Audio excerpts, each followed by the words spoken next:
Well, good morning to those of you in the West and good afternoon to those of you in the East. Welcome to CFIB's 63rd webinar in our COVID series. Today, we're going to focus on managing some of the challenges with employees and customers through these changing times.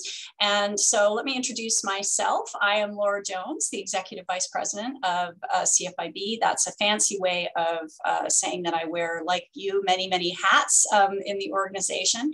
And I'm joined by some really, really wonderful, terrific colleagues.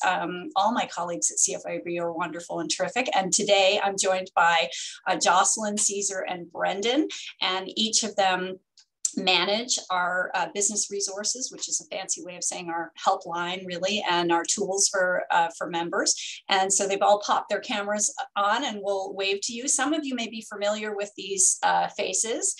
So Jocelyn's from Atlantic, Caesar, Ontario, Brendan from is in BC, so we're well represented right across Canada today, and lots of great calls coming into the helpline. So I think you're going to enjoy hearing about what members like you are asking about, and hopefully that will be very helpful. For those of you who are regulars, oh, I'm so happy. See, the regulars are already letting us know where they're from, which is wonderful. And if you're new to the webinar, maybe just let us know that too. You can post that in the chat function.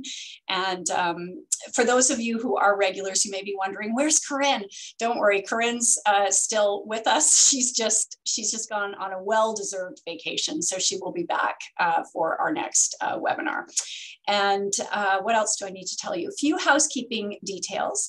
So we will be sending you the deck in an email, and the presentation itself in an email post-webinar. So don't worry, you will get it.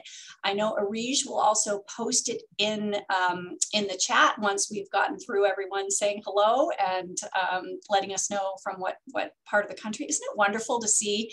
You've really, for those of you who are new, you have joined a community of business owners who get together fairly regularly on these webinars. And I think we're all kind of collectively trying to survive the pandemic with some sanity and grace. And so it's a wonderful group to be part of. And we always love hearing from you and your questions.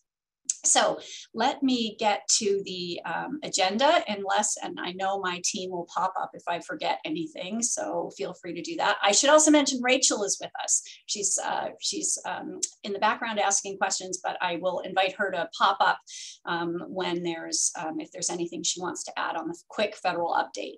So the main focus of the webinar today is managing during complex times, and that's, with changing restrictions, staff, customers, that can be absenteeism, workplace conflict, all of these great questions that are coming in. But before we do that, I'm going to give a very quick run through on some of the federal program information and also some of the changing restrictions, just to set a little bit of a context. And also as part of these webinars, we're always keeping you up to date on whatever is changing in our latest intelligence on the programs, particularly the federal ones. So we will stay true to that part of how we manage things. And so let's get straight to, it's also our habit on these webinars to pick a few quotes. So never look down on anybody else unless you are helping them up. I think that's a great reminder for these times where, there's just so many conflicting views, and navigating that and remembering that, that conflicting views is not always a bad thing. Like that's important for democracy, for us to have different opinions and be able to voice those opinions, obviously within some reasonable bounds. We build too many walls and not enough bridges. Another great bit of wisdom around that same idea. And one that I like, this comes from my ballet teacher, actually. She made this comment in ballet class: there's freedom and clarity. And she was talking about dancing, but I've been thinking about that with respect to lots of things. Like, once you get clear, there's a lot of freedom in that. And I think we're going to be talking about clear communications. I know we're going to be talking about clear communications a little bit later in the webinar. So those are a few quotes. We also love our COVID humor. And so just a little COVID humor to get us going. I love the one on the right. I think that that actually comes from Italy, but it's kind of a funny one. And then the Sweet Caroline Another kind of funny one. So that's our COVID humor for the day. Now, let's get into the substance of what we want to talk about today. First, to create a little bit of context, one of the big changes that we're seeing is a change in messaging from public health. And I took a couple of statements just to give you a flavor of this from a statement that came out recently from the Council of Chief Medical Officers of Health. And when I talk about this change in messaging, this is, a change within the last week and a half that we're seeing. And you can see from the first statement, as we transition away from the crisis phase, it's now time to rebalance our collective effort towards a more sustainable approach to long-term management of COVID-19. So you're hearing from a lot of the chief medical officers language like moving from the pandemic to more endemic. And then another statement I pulled from, this is quite a long letter. There's a link there if you want to read the whole thing, but I just pulled a couple things to give you that flavor of how things are changing. That shift from public health mandates to guidance and recommendations. And in order to keep us healthy. So, and where our counselors are going to run you through a lot about that, what that transition means and how to manage that in your business and manage communication around that. Because that's a big, big shift. For 2 years, it's been about mandates. And now we're getting some pretty strong signals that we're going from those mandates to more guidance and self-management. So moving from a pandemic to more endemic. So how do we manage this situation? Okay, so that's the general context. Now, if we go to the next slide, I just wanted to also share some member data that's very fresh. This is as of, we closed off the survey, I think on February 14th. So this is less than a week old, these data. And so we asked you, as you know, we take our direction from our members. And I've mentioned this before on the webinars, how it's actually been quite challenging because the member data is more fluid than it typically is. So it's changing a lot, but also we've had more splits within the membership. And this is starting to move into more, especially for capacity restrictions being eliminated, with 73% kind of saying, yes, I think that's a good idea. This is more the territory we're used to, where there's more alignment within our membership. But if you look at the bottom on the mandatory mask rule should be eliminated, you can see there's that split that we've been seeing in the during the pandemic. So this isn't to take a position on any of this. This is just for me to tell you this is where our membership is at with respect to restrictions, and that we are asking you regularly and often for your input on this. I also included this week, I thought it would be helpful given that many of you are starting to think about, okay, what are the requirements going to be going forward now? I think all provinces still currently are requiring masks, but this just gives you a little bit of like, where are customers at in terms of their comfort level? And you can see from the yellow bars that there's a big chunk of customers who are still feeling like, no, that mask is giving me that comfort I need to feel safe. So again, not to make a comment on whether we should or shouldn't be masked. That's not the point. The point is to give you some intelligence on how the general public is feeling about this. And I know as business owners, you know your customers very well. And I know I've talked to some business owners who have gone way above and beyond because they have customers who are very uncomfortable. Maybe they're elderly or they have some underlying conditions, and they have a higher proportion of their customers in that category. So those choices might be different from business owners who have a younger crowd who may be less concerned about it. And you are going to have to figure that out. But this is some data to maybe help you understand the current temperature. And as I said, the current temperature is changing very quickly. Things are very, very fluid right now. But change makes everyone nervous. And right now there's that feeling of change in the air. So that's an underlying factor as well. Okay, so let's move to what's new on the federal programs. And Rachel, pop up if I miss anything or you think you want to add anything. Also, I should tell people, if you have questions, certainly put them in the Q&A. So there's the chat function, but there's also the Q&A. And we had some questions in advance that we're going to be hitting as we go, as many of them as we can. The local lockdown expansion, which meant that more people could qualify for that program, that was expanded for 2 periods, and for the February 13th to March 11th period. And just as a reminder, the expansion meant that you could access the program with capacity restrictions, and rather than just a lockdown. And I see Rachel's already popped up, so let us know, Rachel. What do you want to add? Yeah, I just wanted to say that this is something that CFIB has really pushed, because we recognize that a lot of businesses weren't initially getting help through the local lockdown program. And that's why we're also continuing to push for these exceptions, or this expansions, to be extended, right? Because we realize people are still not getting enough help. But kind of 1 period at a time is kind of the way that we're looking at this. And so, yeah, it's extended 1 more period. So, and some of you, I'm sure, have heard that it can be a little bit difficult to apply for this. It's been regulated a little bit late. You see it in the calculator a little bit late, but at least now things are moving and you can apply for it. Mm-hmm. Yeah, that's right. And a reminder, Rachel, well, why don't you stay up on the screen, because you may add a couple to the next slide as well. But a reminder that currently, although these things again are very fluid, and in the legislation there's a provision that programs can be extended beyond May 7th, but currently it's that May 7th date. And we are hearing from some members that they're concerned that, they're carrying a lot of debt. We know the average debt is well over $100,000. We've done some surveys and some work on that. And so we know that even once some of the restrictions are off, that there's still a lot of challenges for businesses. So we're paying attention to that. It's not the focus of this webinar, but we are, just to let you know, we are still obviously very active on that. And so let's move to the next slide. So I know, Rachel, that you are still waiting for we're still waiting for from CRA, and I know we were going to get this question, so we wanted to put this on the eligible and ineligible business activities for the tourism and the hospitality recovery program. What a pain to determine, like, what, I don't know why they designed it this way, but anyway, we've been advocating for as many of you to be in.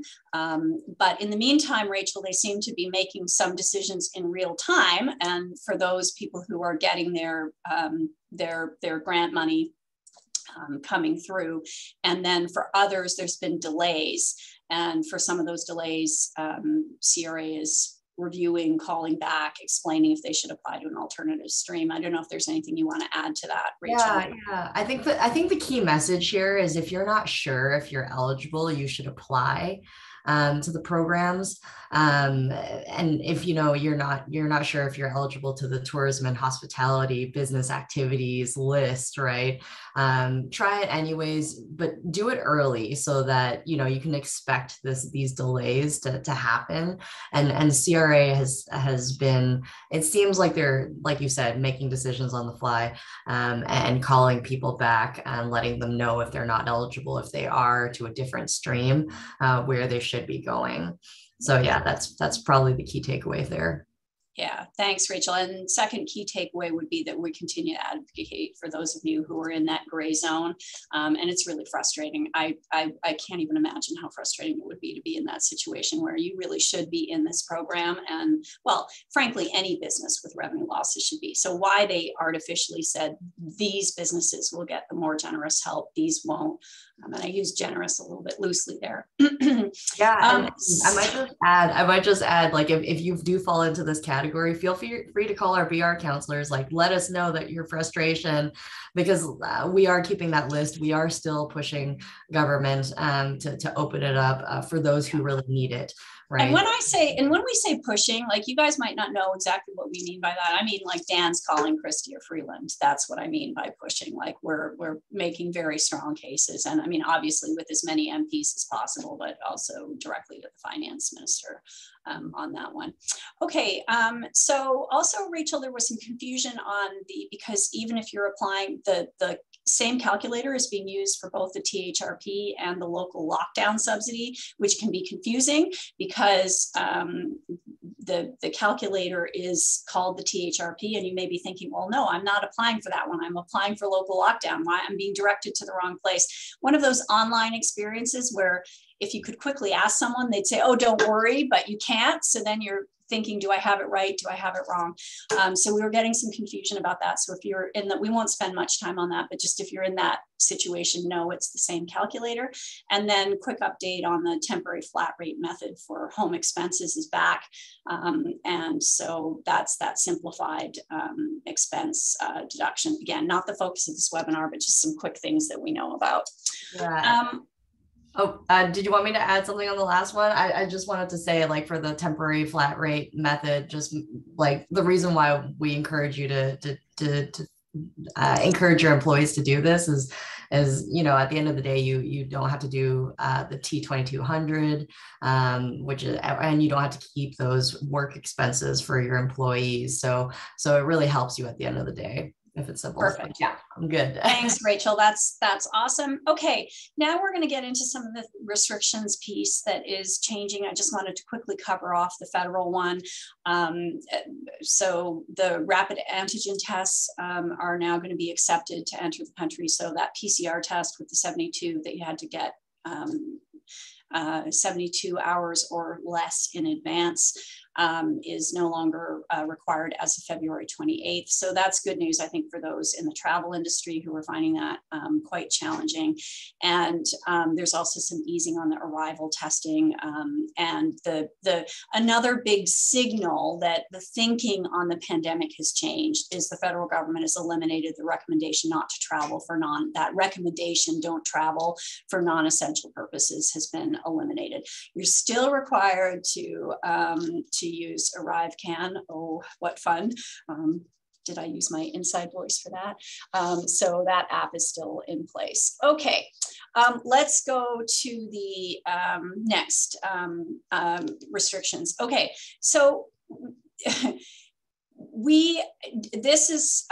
so much has changed this week. And so I know that we've got a great audience here, and if we have not captured something, please let us know, because we were making changes to this even just right before the webinar, trying to make it simple for you to see what's going on across the country. And then we do have some details, and I'll show you that in a minute. But before we do that, you can see there's we put this into four main categories here: the capacity restrictions, the vaccine passports, and masks. And the next review dates as we know it. And there are announcements, I think, right across Canada, with the exception of, I believe, with the exception of Newfoundland, but lots of things changing right now. And I laughed because when I saw this, I said, how come Saskatchewan's in last place there? Aren't they? Shouldn't they be, in the West? But Rachel thinks alphabetically. So if you're looking for your province, find it alphabetically. We're not going east to west or west to east here. So, okay, Manitoba vaccine passports no longer required as of March 1st. Okay, so got it. So there are a few things here. Again, this is like really fresh information, and we're trying to keep it up to date. So we may have missed a couple of things, but this is basically the picture that you're seeing across Canada, with essentially masks still in place, and with a couple of exceptions. There's no dates on when that's changing. So we had that question. That's changing in some provinces, but like Saskatchewan, but no dates on that for most provinces. And vaccine passports still required for certain activities, not for everything, obviously. And capacity restrictions, that's one of the big things that's been shifting. So on this, we also have, Alexa, if you flip down to the appendix, we'll show you what we started with, and then we simplified it to this. So we started with this, but it was taking 4 slides. But the good thing about this is it's in the appendix, And if you want to see, you can click on those links. That's the government. That's where we're getting the information from the government. Okay, so this has got more detail, but we're not going to run through all of that on the webinar, because I know for those of you who are subject to restrictions, you're right on top of a lot of that anyway. Like, you're not for your own business, you know what's going on. So we didn't want to spend too much time on it. One question that we were getting a lot of, and Alexa, you can go back up to the deck, from our Ontario members is, I think we had 4 or 5, Nancy, Teresa, Carol, Hina, we're all asking about the requirement to do that. I've forgotten what it's called, but basically collecting the information from your employees and your customers. And so our Ontario team is actively working on finding out when that might change. Right now, that is still in place. And Caesar, I think you had an update on that. I don't know if you want to just pop up on that. Just, we had so many questions on it. Do you want to just run that through? Yes, no problem. Yes, we did receive a lot of questions about particularly screening employees. And as far as we understand, this will still be until March 1st. The clarity that we're looking for is what happens beyond March 1st. And that's where we're hoping to be able to give an update, stay close to our e-news as well as our website, because that's the language we're looking for as to what happens after March 1st. I also saw a question about going to a restaurant and regarding Vax Passport. And I wanted to mention, as far as the information we have, if public health and health system indicators continue to improve, they will be lifting proof of vaccination requirements. So wanted to add that point. Yeah, and there was also a question about plexiglass and some of those things that have been put in place for safety, and when that. So we haven't heard any. There's nothing. None of the public announcements that I saw had any specificity around that. But we do know that there's, and we're going to talk about this in a few minutes, the business owners will have, you'll have some choice in this too. You might decide that you want to keep some of that, and obviously that will be up to you in your business.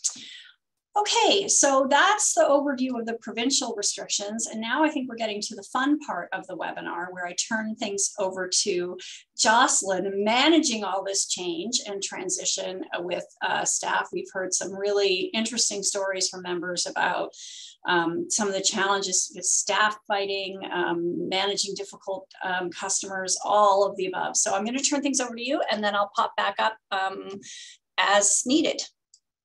Thank you, Laura. So as you know, we just went over a ton of changes, and I think it's safe to say we're tired. Aren't we? We're tired, right? Actually, 70% of you told us that that you're closer than ever to burning out. And so we know that all of these changes are very overwhelming, and we want to help you manage some of the restriction changes and what they mean for your business. Maybe there's some of these things that you're not ready to give up yet. So for example, like, what if you wanted to continue to have a vaccination policy in the workplace? And actually, this is a question that we got a lot prior to the webinar. And I did want to make a note that we have asked the legal community to give us an answer on this. We just haven't heard back from them yet. So when we have more information on vaccination policies, we will be sharing that. But you might also be just asking, like, what's going to happen to all of this customer employee screening documentation? What's going to happen after masking requirements are removed if you actually want to keep them for a while? So this is a great reminder that as a business, you have the right to implement your policies and rules for your place of business, even if there's no specific government mandates forcing you to do certain things. So we've gotten used to being told what to do, but now in some instances, we're going to be in the position to make choices as to what are the best practices that we want to keep. So there's some considerations to making those choices. For example, you don't want to override any legislation such as employment standards or public health, and you don't want to implement a policy that would impede on anyone's human rights. But this is a really good time to think about what kind of measures are you keeping, and what are you going to let go when they're no longer required? And once you've decided this, of course, the key is to clearly communicate those expectations to your employees and also to your customers.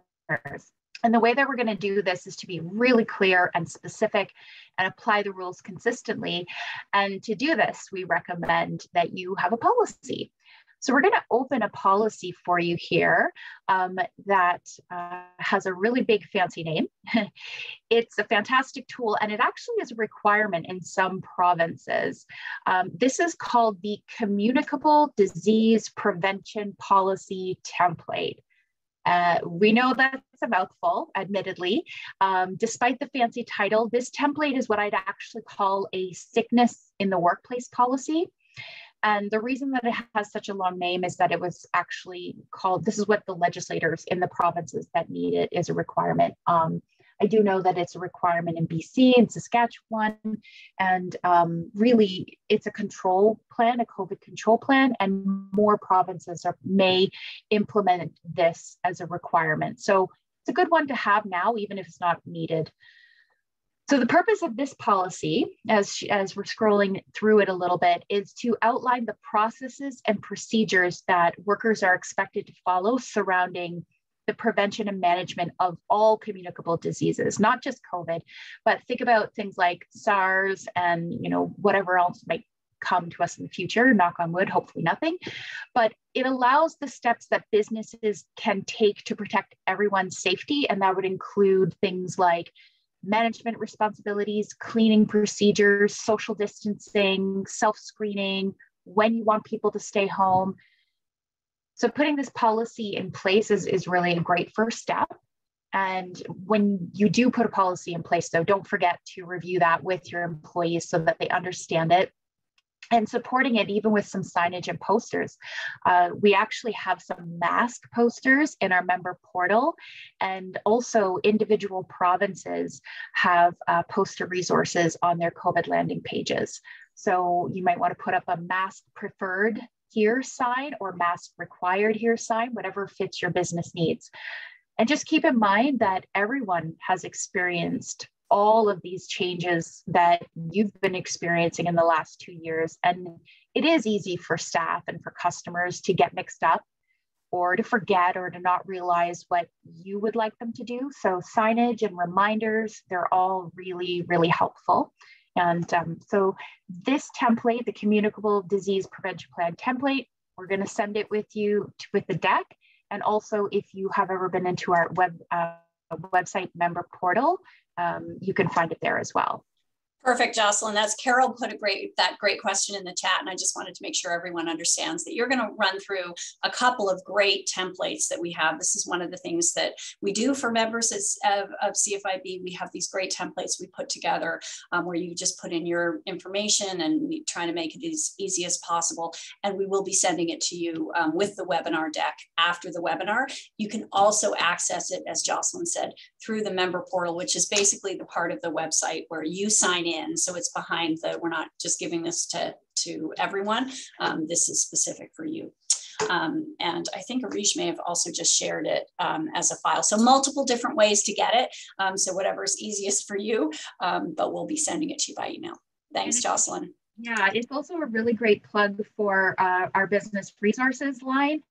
If there's ever anything that you hear about or see or are looking for and you can't find it, please give us a call or email us, and we will absolutely make sure that you get that within 24 hours, sometimes right away.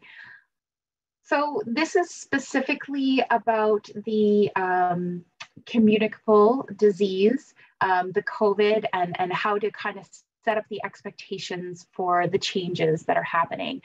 But one of the other things that we've been hearing from members the most in the last few months revolve around employee absenteeism. So we're going to go to the next step. And this is a stat from Stats Canada, actually. 10% of the entire workforce was absent from their job, at least for part of January 2022. And then you told us last week, 52% are already impacted by labor shortages, and 33% of you have had to already reduce staff. So that's why it's critical that employees are at work when they're supposed to be at work. And having all of the employees at work on time and for every shift is, vital to your company's success, of course. But we understand that sometimes employees run late, maybe a car breaks down, a bus gets missed, or maybe they're just sick. But it happens, right? But if you're experiencing regular patterns or frustrations from a lack of consistent communication from your employees because of their attendance, it's really time to brush off an attendance policy. So this is another tool that we have, and we're going to show you what our attendance and sick day policy looks like. We're recommending this written company policy because it really sets some clear guidelines for employees about how to contact the employer when they're going to be absent. And then when you implement this policy, the only thing you really need to be clear about are, you need to think about a couple things like employment standards. I will point out as you're looking at this policy that the gray boxes in our policy is where you fill in the blanks of your information, and the blue are tips and hints to help you fill out the policy, which we want you to delete after you've filled it out. So we really try to set you up to, for example, like on the first page, it talks about, let's think about employment standards. Is there paid sick days or unpaid sick days? How many days? Are you allowed to request a doctor's note? So that's there in the blue, and you can just pick out the part that's valid to your company. The other thing you want to think about when you're setting up an attendance policy is who do you want the employees to contact?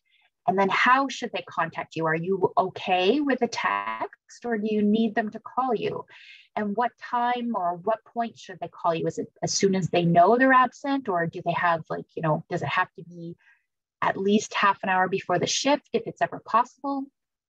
And then it also can address planned absences. You can use this to kind of say what you would like your employees to do when they have a planned vacation. Do you want them to fill out a form? Do you want them to put a request in writing? How do you want them to handle this? So the policy not only supports employees who are going to be always there and for every shift, it'll help you manage the day-to-day running of your business, but it's also there to support employees that are actually ill and can't go to work because of safety and productive reasons. They're going to feel comfortable staying at home and until they're well enough to return to work. So it's kind of like, we have our COVID, we have our communicable disease policy, but not every time we get sick, it is COVID related. There's the regular colds, there's the headaches and the bad backs and all of the things that happen. So having this set up and being clearly communicated will increase overall productivity and reduce the transmission of germs around the workplace in general. So this is our attendance and sick day policy, which we're also going to send you.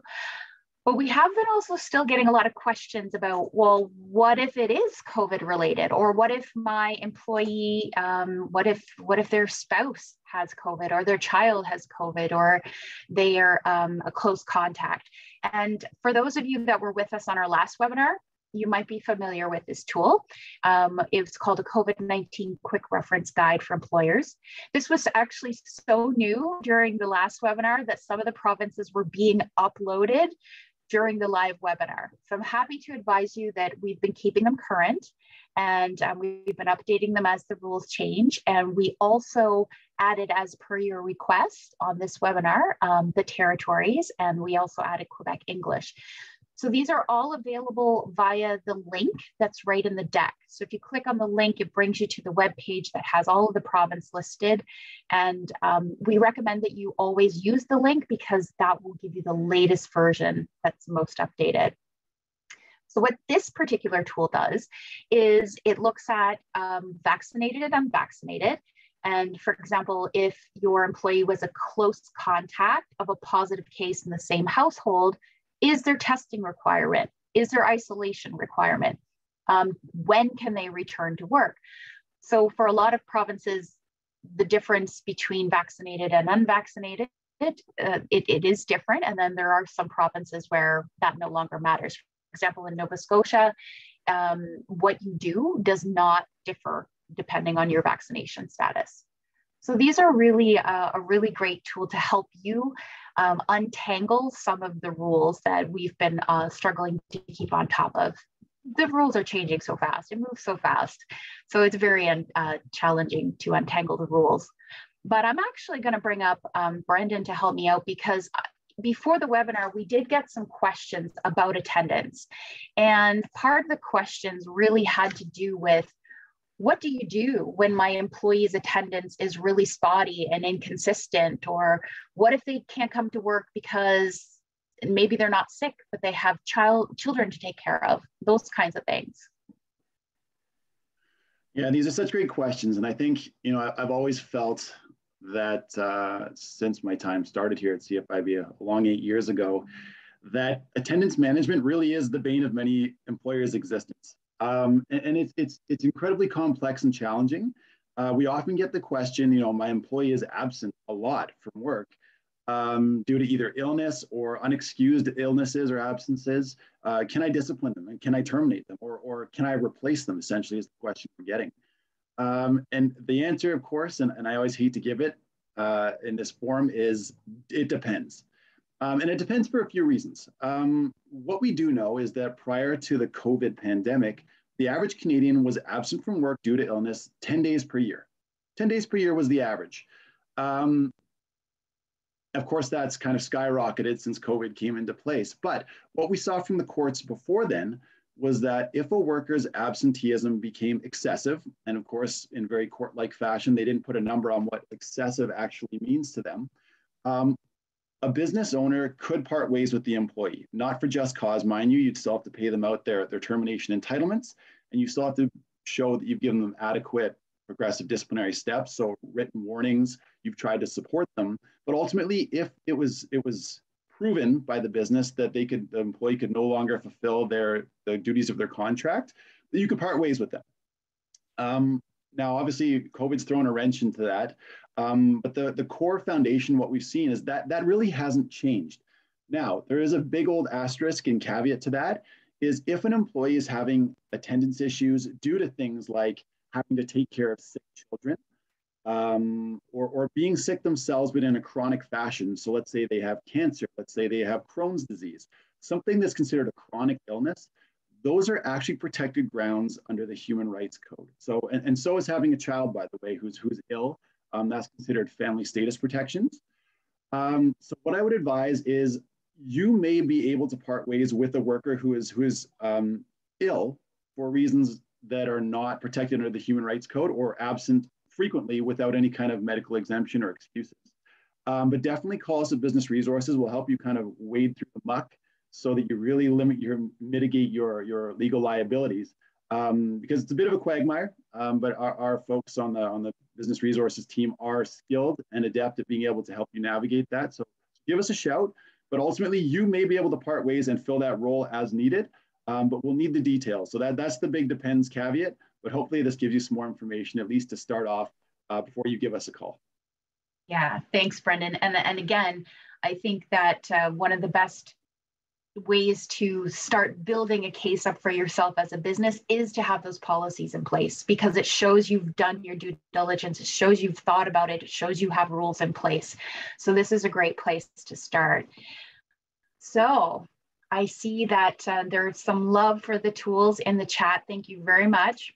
We actually have one more that we want to show you, and we're going to switch gears from absenteeism to another major problem that's been bubbling up.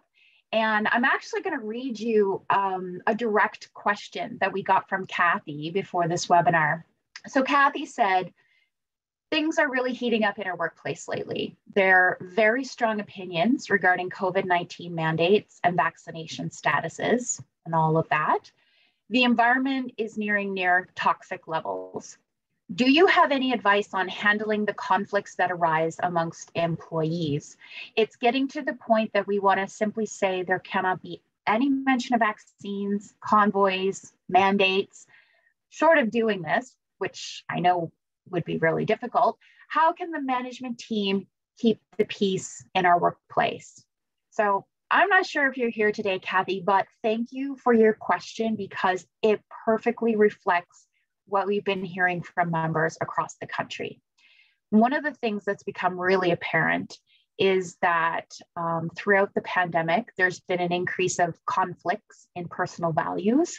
And this unfortunately has started to bleed into the workplace.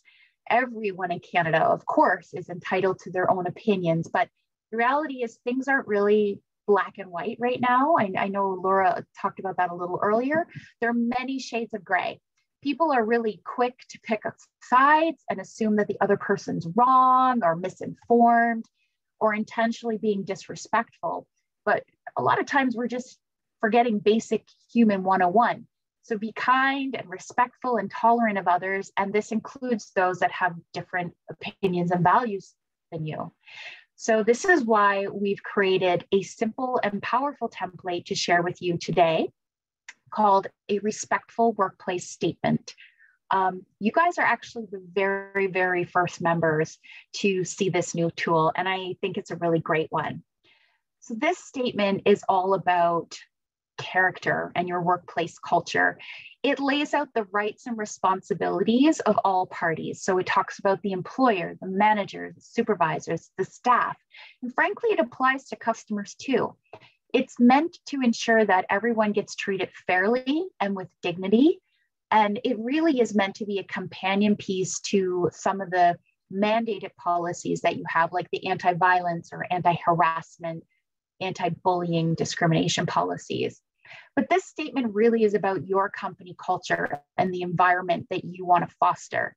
So when employees feel valued and respected, it creates a positive workplace environment, which encourages employees to do their best, helps them feel fulfilled, boosts morale, and increases loyalty. So you can see here at our business, we respect one another's values and beliefs. We recognize diversity as a strength. We communicate in a respectful manner, and the statements just go on from there. So we really like this, and I hope that you guys will also like this too. So we are definitely going to give you a copy of this. But Cesar, actually, you just spoke to a member last week that was struggling with a pretty tough scenario. Do you want to share what happened there? Of course, thank you. This is very timely. And as Jocelyn mentioned earlier, who isn't tired of COVID? I'm tired. We're all tired, and we're not immune to this here. And this is actually a great template that we were able to use with one of our members last week. They called us because they had an employee that was tweeting away about their views on being pro-protest. And which is quite all right. The employer said, I'm okay with that. That's not a problem. It's just that their social media is being tagged onto our business. So what we communicated with the employer is to say, you can't discipline someone for having personal views. However, you may wish to have a conversation with this individual about removing any business-related information. So what we talked to the business owner is to say, have a check-in with each of your employees, have a communication, let them know, how are you doing? Is there anything I can do to support you? But beyond that, also outline your expectations, present this policy, as well as let this particular employee know to remove any affiliation of your business, letting them know that you support their stance. However, I do need you to remove that, as that is now implicating business operations. So this is a great example of how to be able to use this policy, not singling anyone out, but also implementing it so you can have a healthy workplace conversations. Absolutely. And I believe I just wanted to, and I apologize if I missed it because I was typing an answer at the same time, but I just wanted to say that, in terms of using that template, which we did have a question, is it available in English and French? And all our tools are English and French. Sometimes there's a small gap. Jocelyn, do you know if this one has been translated enough? I believe that the actual template is, I think we're waiting on the translation for the cover letter. So we're so close. Like, we're very close. So close. And sometimes we do have that occasional gap. By the way, both ways, sometimes there'll be something great in French that we're copying in English. And so we sometimes have a little gap just for translation. Would it be your advice to sit down with each employee and sort of go over the statement? How would you practically use this? Would you put it up in the back room? Would you, take the time, from a practical point of view, how would you put this statement to work? I'll take a stab at it, and then Jocelyn, if you want to chime in. And basically what I would say to any member is, I would just share the policy without actually filling it out, without actually implementing it, and just saying, in the next few days, we're going to be using this tool. and then have a date and where you're having a discussion with everyone based on their initial thoughts, initial first blush, and then setting a date to implement it, but by getting the buy-in from everyone, because I think everybody mutually, as much as you want to give respect, you want to receive respect. So sitting down with each of your employees to kind of share that this is actually, it protects both ways. It's a both ways conversation. And so the employees themselves, Cesar, you're saying might actually have another bullet to add that might be good, or something exactly. that you want to add in, or changing the language to make it more specific to your workplace, and those things would work with this policy. Exactly, and most businesses have a code of conduct, but I think this is a much more timely template that our business owners can use because of what they're facing up right now. Yeah, actually, I think, Cesar, you have some great tips that kind of tie everything all together. So I'm going to let you go on, share with everybody, because I think it's a perfect segue to that. Sure, no worries. And thank you again. So as we are talking about, these are complex times. We are hearing from many business owners that they're tired, but they're also concerned because they're hearing things from the government, they're hearing things from their employees, citizens, the general public. So we wanted to just touch base and say, what are the recommendations and what are we not recommending, right? So when it comes to changing restrictions, you obviously want to provide your employees and customers advance notice. We don't necessarily wish for anyone to assume that they understand what the public measures are. If you're up until the date of alleviating some of these restrictions, you do want to communicate that up until this date, these are the expectations that we have from our employees and our customers. When it comes to hiring, you'll always want to ask situational or performance questions. We do get questions on our hotline about, can I ask for vaccination status? And we do remind our members that, again, it could lead you to human rights situations. If you're not part of these specific industries that allow for vaccination status, then you would be putting yourself in harm's way. As mentioned in our little scenario that we just had a moment ago, you do wish to have some check-ins with your employees, make sure that each of their employee is, this is a hard time for all of us, so you want to make sure that if there's any support that you can give, but like we mentioned in our scenario, not to single anyone out. And of course, when it comes to sick days, provide reasonable accommodations and don't discipline for absenteeism. And personal views, encourage respectful workplace environment, but probing on political or personal views or encouraging that conversation only makes it toxic for the work environment. When it comes to job abandonment, that is an unexcused leave. So you wish to keep communication with your employees or keep a log of any phone and communication you may have, even any attempts. If by chance they're not responding, you still want to keep a log of it, maybe even send an email, send a letter. And then what we wouldn't recommend you to do is consider absenteeism an automatic resignation or termination. And when it comes to termination, terminate based on performance, not necessarily based on personal views or anything that could lead you to human rights. And I know I've done this a little bit quickly and because the content is heavy right on this slide, but definitely give us a call because this is something that we can talk to you on a one-on-one basis if this is happening in your workplace. Great. I think we're at the fun part of the webinar, which is, and we've got a little bit of time left for some questions. I thought I would start by just putting Carolyn's comment up, Cesar. It relates to, and Jocelyn, because it relates to the idea of check-ins. And so Carolyn's saying, I have a couple of staff who discovered after the fact they're juggling, and she discovered, I guess, after the fact, they're juggling some serious issues that they hid for the first few weeks. And, she feels like needs to be compassionate, but frustrated. I think that idea of checking in is really, I had a really big reminder, CFIB is also a workplace and we're dealing with the same things you are, staff with different perspectives, people having a lot more than normal often on their plate in terms of because of COVID and worrying about the health impacts of that in some cases, or elderly relatives or people with underlying conditions. So staff are often having things that you're not even aware of, or more workload and fewer people to do it with labor shortages. So I had a good reminder of that too, just how yesterday after we were going through, actually it was the webinar we were working on, and after we were working, I said, you know, how are you doing? I just said, and how are you doing? And wow, you know, there was some interesting things going on that I wasn't aware of, and one of our great staff members who's always very professional, and so I think people aren't always putting it out there, and there are different versions of that all around. But that idea of a check-in, I think Caesar, Jocelyn, Brendan, is great, great advice, kind of understanding and not assuming where people are at. I'm going to ask each of you to come up and tell if there's a question or something that you were looking at that you wanted to add some more flavor to. Now would be a great time to do it. Sure. I see a question from Michelle that said, can you clarify on personal emergency leave as it pertains to COVID? And personal emergency leave, it reminds me of Bill 148 from back in the day, PEL days. So those no longer are called personal emergency leave for Ontario. So we do have what is called sick days, which is non-COVID related, which is 3 days.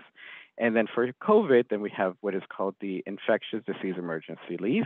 And if an employee does need to go get COVID tested, COVID shot, they can also apply for the WIPB as an employer, which would be in reimbursement from WSIB.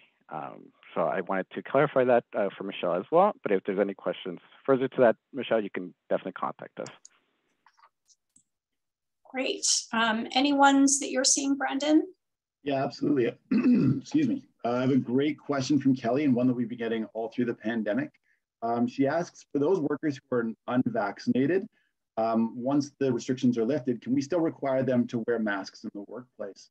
The theory behind that, Kelly, is yes, you could, but we definitely recommend not doing so. If you're going to create a workplace policy, make sure that it applies evenly, fairly, and consistently across all of your employees. And mainly this is because of workplace culture. You don't want to create that division, and you don't want to create rules that apply for Peter, but not for Paula. So I would say make it an all or none, and don't necessarily feel like you have to make that decision by yourself and on your own. What you can do is present it in a staff meeting and say that, you know what, as you guys may be aware, we do have some staff who chose not to get vaccinated and some staff who chose to get vaccinated. We support your right to choose, but we do need to decide as a staff if we're going to continue on with masks as a whole or get rid of them as a whole. And you can put it to a vote, quite frankly. That said, if as a business owner, you're not comfortable with allowing those who are not vaccinated to be unmasked in your workplace as a staff, you might just want to implement that policy yourself and then be prepared to explain why. Because no matter which side you go on, you're going to get blowback and pushback. We know that at CFIB perhaps better than anyone. So just be prepared to respond to the questions that you do get. But be as transparent as possible and open it up for a discussion in the workplace so that everyone can offer their input in a safe place. Thanks, Brendan. Great advice. Jocelyn, is there a question you want to take live here? Yeah, I saw a question by Edith, and they had an employee that basically ghosted for 2 months. They hadn't heard from that employee. They couldn't get a hold of them. No phone calls, no texts, no emails. And eventually they issued an ROE as a quit, and they wanted to know if that was the right thing to do. And so when an employee goes missing in action like that, if you've done your due diligence in trying to contact them, you've called all the numbers that you have, you've emailed them, you can even send a letter. We have letters if you need them that says, hey, we're concerned about you. We haven't heard from you in a while. So if you have done your due diligence to show that there's no communication with that employee, then eventually that becomes an abandoned position, which is considered a quit. So I would say you did the right thing there. Oh, so nice to know when you've done the right thing, isn't it? And great advice, because anyone could find themselves in that situation. So other questions that you guys want to take live or situations you want to put forward?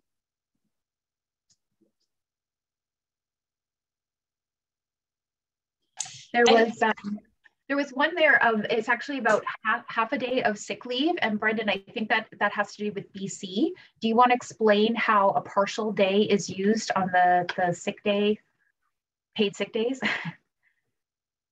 Absolutely, I do. No more favorite topic for me right now than BC paid sick leave, because it's just a nightmare that we fought right from the beginning, and they pushed it through anyways. And anyways, here we are, and it's messy. So BC paid sick days, I'll do a real quick overview because I know we're low on time, and this is specific to BC, though we always say at CFIB is bad policy spreads like a bad disease. So obviously that's something we don't want anyone to go anywhere further west, but you just never know. So anyways, as of January 1st, 2022, all workers, agricultural workers, part-time, full-time, salary, hourly, seasonal, have access to 5 paid sick days per employee anniversary year. So that started January 1st. What we do know about that in regards to how it's paid out, it's calculated the same as a stat holiday. So you take the 30 days prior, the employee's gross earnings, and divide that by the number of days worked. So that equates to what their entitlement will be for the paid sick day. However, what we do know as well is that if a worker, for instance, comes to work for 2 hours and says, I'm not feeling well, I'm feeling symptomatic, and they go home, you have to pay them for the hours that they worked, plus their average day of work for that day. So it's important to note that. The other important thing to note as well is that it's not dependent on whether your worker or how long your worker was scheduled for that shift that day. Like I mentioned, you calculate their entitlement like a stat holiday. One more thing for everyone, you're not going to like this. The legislation is currently drafted so that, as I mentioned, a worker's entitlement renews on their work anniversary each year. But in this first year, as I mentioned, it started on January 1st. So let's say your worker was hired in April of 5 years ago, April 5th, we'll say. Right now, as it's situated, your worker is entitled to 5 paid sick days from January 1st to April 5th, plus another 5 sick days from April 5th to April 5th of 2023. We have taken the government to task on it, and I'll be honest, their response, it made it seem as though it was a mistake, but it's not a mistake that they're willing to own. So they said they're not going to change the legislation. Currently, our legislative team is pushing in BC to have these days reimbursable like they were before for the 3 paid sick days that ended on December 31st, 2021. So that's our big push right now in BC, is to get that money back in your pocket, because we know this is a huge cost and it's a trickle-down effect. It affects everything to do with your business in terms of finances. So that's BC specific, but as Brendan said, that's something that we're watching right across Canada. And if you're a BC member and you have questions on the sick day policy, please call the helpline, because we've got, Brendan and others are really, really up to speed on what's happening there. I just want to, I'll bring us home now with what we typically do at the very end of the webinar. For those of you who are new, is I just give a couple of 30 seconds or so to each presenter to just give your final thoughts and wrap us up. And then I'll make a couple of last comments and then we'll let you go. So maybe Caesar, I'll start with you. I'll go to you, Brendan. Jocelyn, I'll put you in the anchor spot, and then I'll just bring us home. Certainly. Thank you so much for attending the webinar today. My final thoughts are, as there's so much in conversations of division and perspectives and opinions, we have to find a way to come back and home base. And I'm wishing everybody the best out there, because this is complex times and navigating these waters are getting pretty deep, but wishing you all the best. And we're in your corner. This is, we're almost at the end, I hope, but we're almost there. And just wishing the next few days to, as we come out of COVID and alleviate the restrictions, that we start getting back to some sort of norm. So that's my thoughts. Okay, Brendan. Yeah, absolutely. And I haven't been able to say this so far through our 60+ webinars, but it does appear that the end is nigh. And that's not supposed to be ominous. I mean, we're seeing right now that Saskatchewan and Alberta is kind of throwing caution to the wind and just saying, let's see what happens. So that's good news, but that also puts you in a very precarious position as a business owner, because you're not going to have a lot of support now like you ever did from the government in terms of managing your business. So you're not, I always say this, you're not alone. Call us in Business Resources. There are no bad questions. There are no bad calls. We're going to help you navigate these waters as we come out of it, and just know that we're always in your corner. And then we always welcome you, and we've always got a supportive ear, and we've got information that can help you. So call us, please. Never hesitate. Jocelyn. Yeah, and I guess I just wanted to say thank you, and we really do appreciate you, and we're very grateful for all of you. And don't forget to take a moment take a deep breath, just give yourself a moment. It's something that I've been working on. When things start swirling all around, just take a moment, take a deep breath, find something that you're grateful for, and just keep on going. And like I said, we are very grateful for you. Yeah. Oh, that's such a nice sentiment, and so true. We are so grateful for our members and for all the work you've done to manage so gracefully through such difficult times.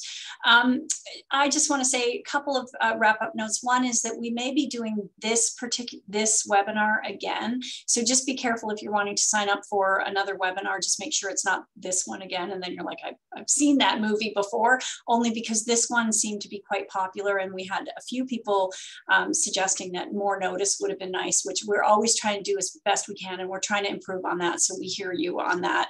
It's just sometimes we're skating around with what's new and what's the best timing and being timely and all that stuff.